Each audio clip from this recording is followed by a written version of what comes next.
Eu não sei o horário que vocês vão assistir essa aula, alunos, mas eu espero que vocês tenham um bom proveito da matéria. Essa aula é o estágio supervisionado 1, onde eu vou falar da seção 3 de Direito Civil. E eu vou, junto com essa aula que está gravada, eu vou enviar para vocês também o slide da aula, onde tem todos os pontos importantes para que vocês possam aí tratar e fazer a petição de vocês.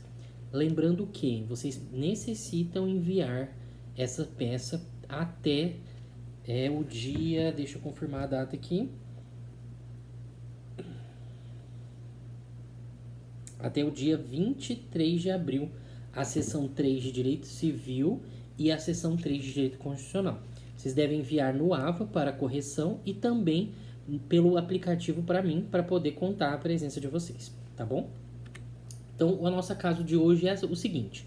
Eu vou ler para vocês e a gente vai, a partir disso, então, tratar dos pontos importantes. Na seção 1, vimos que a AM Expresso Transporte de Bens ajuizou a execução de título extrajudicial relativa a 4 cheques de R$ 10.000, distribuída à 8ª Vara Civil de Cariri do Oeste sob o número tal, em face de Trembão, Pães de Queijos e Companhia, enquanto emitente dos cheques e de Kleber de Freitas enquanto avalista. Isso aí é uma recapitulação do que a gente fez, tá? Nas outras aulas. Tendo em vista a insuficiência de recursos por parte da empresa, houve requerimento de gratuidade da Justiça, que, negado por parte do magistrado, foi objeto de agravo de instrumento, que reverteu a decisão, concedendo o quanto requerido. Então, o que aconteceu aqui? Nós fizemos a petição inicial, foi negada a justiça gratuita, a gente fez um agravo na última aula para o tribunal para tentar reformar essa negativa de justiça gratuita para reverter e assim conseguir a justiça gratuita. E pelo que o problema nos traz, houve a concessão. Com o prosseguimento do feito, a empresa Trembão, Pães de Queijo e Companhia e o Sr. Kleber de Freitas foram citados do teor da ação para pagamento do débito na forma do artigo 829 do CPC, deixando o prazo transcorrer em autos. O que é transcorrer em autos? Transcorrer em autos quer dizer que o prazo passou, que eles tinham para pagar, e eles não pagaram. E não fizeram nada. Passado algum tempo, Kleber de Freitas, ex-empresário do ramo de pães de queijo e agora empregado de uma padaria concorrente na função de padeiro, foi surpreendido com o bloqueio judicial integral do seu salário. A gente está agora olhando por parte do réu, o Kleber, que foi bloqueado o dinheiro dele. O Kleber é de origem italiana, viúvo e vive no Brasil há quase 20 anos como empresário. Porém, com aparecimento de maior concorrência, a empresa do Sr. Kleber quebrou, sendo ele obrigado a procurar um emprego, recebendo atualmente um montante de R$ 1.500 de salário, que é utilizado para a sua subsistência, mas que por consequência de execução proposta foi integralmente bloqueado. Então houve o bloqueio aí do valor do recebimento dele.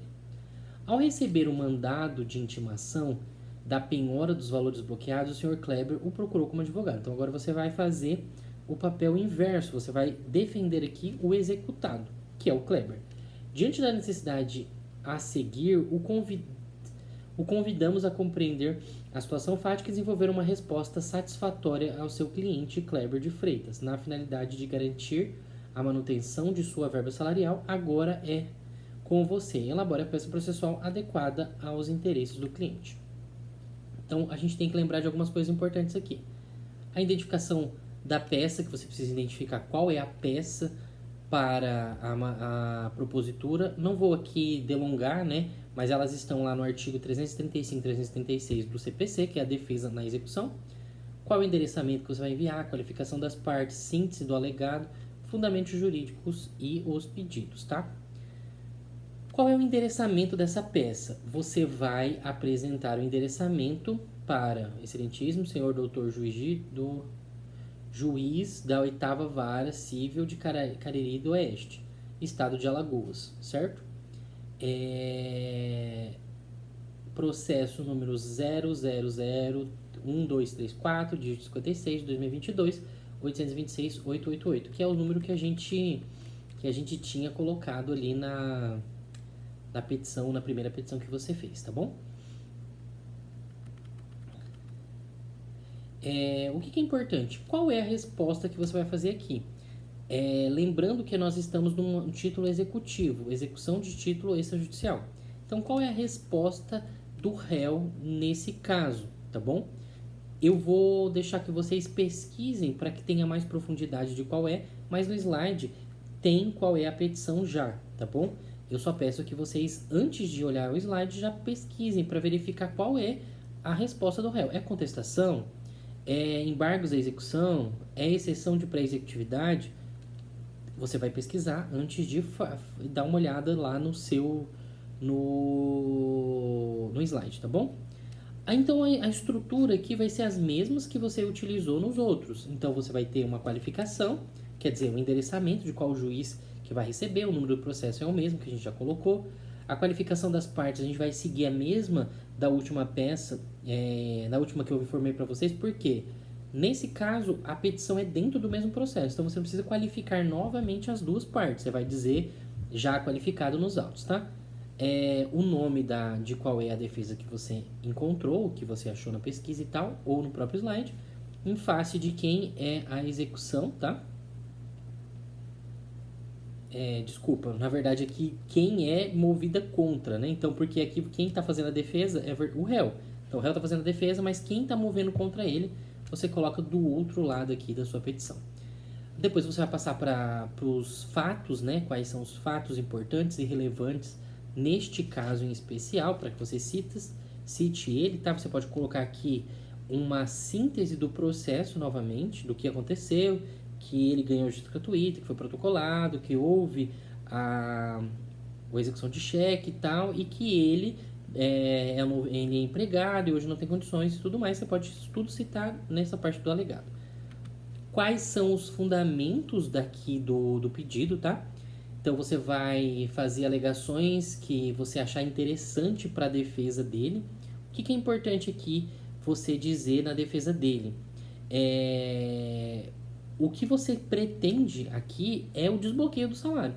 Então o fundamento aqui é o salário como impenhorável, impenhorabilidade do salário, tá bom? Mas os pontos importantes que você tem que fazer, você pode fazer algumas defesas aqui. Inexistência ou nulidade da citação, incompetência do juízo, aí você vai... Isso está no slide também, tá? Para vocês entenderem melhor aqui. E conexão, continência do juízo, tá? São alguns pontos que você deve analisar, ver se cabe para você colocar como defesa nesse seu processo. Defesas preliminares que você pode utilizar, caso você entenda razoável, para sua defesa aqui, inépcia da petição inicial, preempção, litispendência, coisa julgada. Isso você tem que dar uma olhada, que são possíveis casos aí de defesa, tá? Convenção de arbitragem, carência da ação,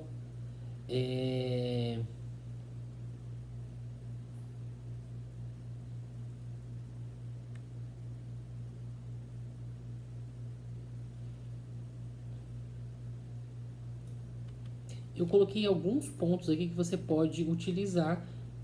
Depois você dá uma lida no slide nesses pontos de defesa que talvez são importantes, outros você pode pular, não precisa colocar todos esses pontos que eu coloquei. Eu só coloquei alguns pontos que você pode utilizar, caso você entenda razoável, tá?